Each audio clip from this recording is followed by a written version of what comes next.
ओम नमो भगवते वासुदेवाय नमः।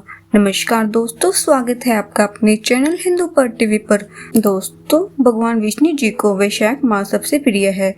इस मास में स्नान आदि, जलदान, अन्नदान, पीपल सींचने का ही अलग विशेष महत्व है। आज की वीडियो में हम वैशाख महात्म्य के 5वें अध्याय को सुनाने जा रहे हैं। अगर आपने इससे पहले के चारों अध्याय नहीं सुने हो तो आप हमारे चैनल की प्लेलिस्ट वैशाख महात्म्य में जाकर सुन सकते हैं। वीडियो को शुरू करने से पहले वीडियो को लाइक करें और चैनल को सब्सक्राइब करें। वैशाख महात्म्य का 5वां अध्याय। नारद जी कहने लगे, हे राजन, वैशाख मास सब धर्मों, सब प्रकार के तपों, सब महीनों और सब दानों से अधिक क्यों है? सो सब हे महाप्राज्ञ, अब मैं तेरे सामने कहता हूँ, तू ध्यान से सुन। जब सब युगों का अंत होता है तब सब देवताओं के राजा शेषशायी विष्णु भगवान संपूर्ण लोक और जीवों को अपने उदर में समेट प्रलय के समुद्र में शयन करते हैं और योग माया के प्रताप से अनेक होकर भी एकता को प्राप्त होते हैं। एक दिव्य निमेष व्यतीत होने पर वेद प्रार्थना करके भगवान को जगाते हैं। तब भगवान अपने उदर में स्थित जीवों की रक्षा करते हुए उन जीवों को अपने अपने कर्म को फल देने के लिए सृष्टि के रचने का मन में विचार करते हैं। तब विष्णु भगवान की नाभि से त्रिलोकी का आधार स्वरूप वर्ण में कमल उत्पन्न होता है। उसी कमल से विराट पुरुष रूपी ब्रह्मा उत्पन्न हुए। फिर भगवान ने उस विराट पुरुष में 14 भुवन उत्पन्न किए, जिनके भिन्न भिन्न कर्म और आर्षीय है।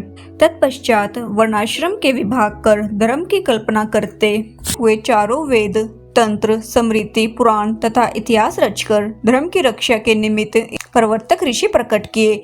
इन ऋषियों ने अलग अलग वर्णों के अलग अलग धर्म प्रवृत्त किए, जिन पर सब प्रजा श्रद्धा करने लगी। प्रजा अपने अपने आश्रमों उचित धर्मों में लगी हुई या नहीं, यह देखने के लिए साक्षात अविनाशी सर्वंतयामी भगवान चिंता करने लगे। यह वर्षा काल मैंने निर्माण किया, इसमें सब प्रजा कीचड़ आदि में फंस दुखी हो रही है, जिससे सब धर्मों को नहीं कर सकती। यह देख क्रोध उत्पन्न होता है, मन प्रसन्न नहीं है। मेरे देखते कोई दुख नहीं पाए, अतएव उन्हें देखूं। शरद काल में सब खेती में लग रहे हैं, इससे पूर्ण रीति से धर्म नहीं कर सकते। कोई पके फल की अपेक्षा कर रहे हैं, कोई वर्षा से पीड़ित है, कोई शीत से दुखी है, अतएव धर्म नहीं करते हैं। इन्हें देख मुझे शेष उत्पन्न होता है, उनकी उल्टी गति देखकर मुझे संतोष नहीं। हेमंत ऋतु में सर्दी के मारे कोई प्रातःकाल नहीं उठता, सूर्योदय से पहले न उठते देख मुझे क्रोध उत्पन्न होता है। शिशिर ऋतु में भी प्रातःकाल के समय शीत से पीड़ित रहते हैं तथा फसल पक जाने की प्रतीक्षा करते हैं।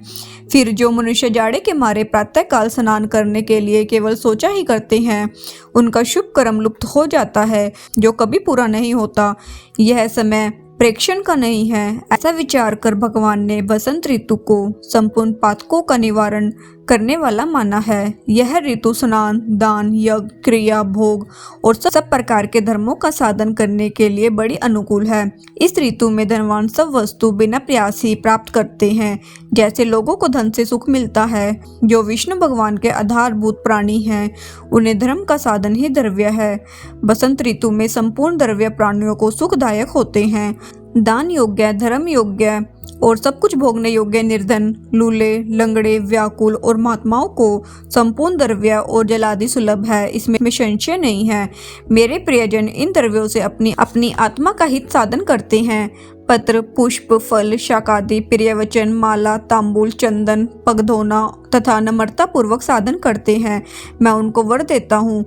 ऐसा कहते हुए विष्णु भगवान लक्ष्मी सहित चारों ओर वनों को देखते चले, जिनमें अनेक प्रकार के फूल खिल रहे हैं। इनमें हष्ट-पुष्ट प्राणी रहते हैं और मतवाले, भ्रमर और पक्षी विचर रहे हैं। ग्रामवासियों के बहुमूल्य आश्रमों के आंगन, उद्यान स्थल लक्ष्मी को दिखाने लगे। उनकी देवता, मुनीश्वर, सिद्ध, चरण, गंधर्व, किन्नर, नाग, राक्षस सब स्तुति करते हैं। वर्णाश्रम वासियों के घरों में रहकर मीन की संक्रांति तक लक्ष्मी और सब देवताओं और मूर्तियों सहित भगवान रह करके लोगों के कर्मों का निरीक्षण करते हैं। धर्माचरण वाले पुरुषों की मनोकामना पूरी कर देते हैं और मदोन्मत्त लोगों की आयु और धनादि को हरते हैं। जो वैशाख में भगवान की पूजा करते हैं और उनके चल मूर्ति रूप साधु महात्माओं की सेवा करते हैं तथा अन्य महीनों में नहीं करते, उनके अपराध को भगवान क्षमा कर देते हैं। जैसे अपने देश में आए हुए राजा को देख उस देश के निवासी मनुष्य बहुमूल्य भेंट पूजा लेकर राजा की पूजा करते हैं, तब राजा पूजा के अपराधी द्वारा यह जान लेता है कि किसकी सेवा पूरी है, किसकी थोड़ी। उचित सेवा होने पर प्रसन्न होकर निश्चय ही उसे मनवांछित फल देता है। जिसकी पूजा सेवा ठीक नहीं उन्हें दंड देता है। ऐसे ही भगवान विष्णु वैशाख मास में जो अच्छी रीति से पूजा करते हैं उन्हें मनवांछित फल देते हैं और जो नहीं करते उनके धन आदि को हर लेते हैं। धर्म के रक्षक देव सारंदर विष्णु भगवान इस मास में प्राणी की परीक्षा करते हैं, इसलिए यह महीना सबसे उत्तम है। जय लक्ष्मी नारायण भगवान की जय।